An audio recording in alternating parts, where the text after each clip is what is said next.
잘 한다고 볼 수 있죠. 그래서 요즘에 최근에 밝혀진 거는 뭐 찰스 다윈이라든가 다윈이 그렇게 사람들과 접촉하는 거에 큰 어려움을 평생 겪었다고 하고 그 비글호를 타고 가는 동안에 너무나 사소한 디테일 하나를 다 그걸 발견하고 관찰하고 기록하는 것 이런 것도 실은 다윈이 자폐였다는 여러 가지 증거로 요즘에 거론되고 있습니다. 그래서 뭐 모차르트라든가 그밖에 뭐 많은 사람 알버트 아인슈타인 같은 경우도 실은 요새는 이제 역으로 그 진단을 내리기도 하는데 많이 있었죠. 많이 있었고 이분들은 다른 능력을 갖고 있다고 봐야죠. 그래서 우리가 평소에 갖고 있지 않은 어떤 능력들을 갖게 됐는데 그것은 보통 사람들이 갖고 있는 능력이 제한되기 때문에 어쩌면 그 반대로 생겨났을 거예요. 그래서 우리가 사회성이라는 굉장히 어려운 특질을 소화하는 거잖아요. 우리가 어렸을 때는 많은 사람들이 나르시시스트거나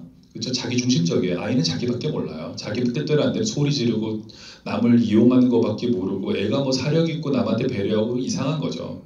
또는 어떤 아이들은 자폐의 특성들을 갖고 있습니다. 그래가지고 아이들은 말이 말대로 이루어져야 돼요. 그래서 어렸을 때 보면은 저 같은 경우에는 아이들이 질서를 훨씬 잘 지켜요. 그래서 어른들이 그거를 때에 따라서 지키지 않는 게 이해가 안 돼. 왜 빨간불일 때 건너가지? 파란불일 때 건너가야 되고 뭐 이런 식으로 빨간불일 땐 서야 되고 줄을 지켜야 되고 줄을 서야 되고 이런 건데 저는 어렸을 때 엄마가 저보고 저희 어머니가 저보고 제가 이미 그 나이가 지났는데도 버스 값을 아끼기 위해서 자꾸 나이를 속이라고 그러는 것을 굉장히 견디기 어려웠어요. 감당하기 어려웠고 그거 몇 푼 된다고 그리고 그 어른들이 그러는 것을 애들이 잘 납득하지 못하는 경우가 있고 애들은 어른들보다 훨씬 어떤 의미에서는 정해진 절차를 지키는 걸 중시하고 사회성이 많이 부족해요. 아이들은. 근데 우리가 어른이 된다는 건 뻔뻔해진다는 거고 유들이 있어진다는 거고 대충 넘어간다는 거죠. 그래서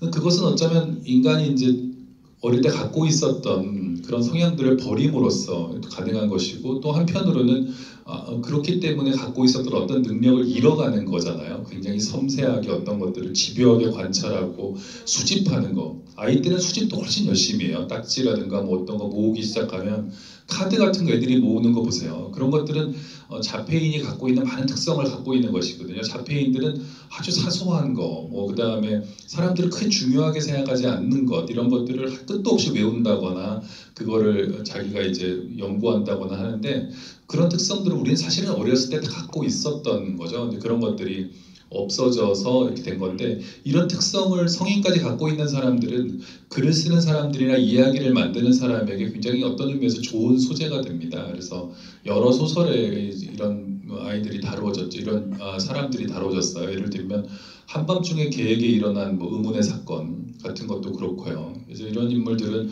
감정적으로 다른 사람과 소통하지 못하고 갇혀 있기 때문에 그리고 제한이 많은 인물이죠. 그래서 제한이 없는 자유로운 인물로 재미있는 이야기를 만들 수 있을 것 같지만 실은 제한이 있는 인물이야말로 굉장히 흥미로운 이야기를 만들어낼 수 있는 조건이고 또 이들이 갖고 있는 특별한 능력 또 사회로부터의 몰이에 이런 것들이 주인공에게 어떤 비극성 같은 것들을 부여할 수 있고 특별한 시선을 부여할 수 있어서 많이 사용했던 그런 캐릭터죠.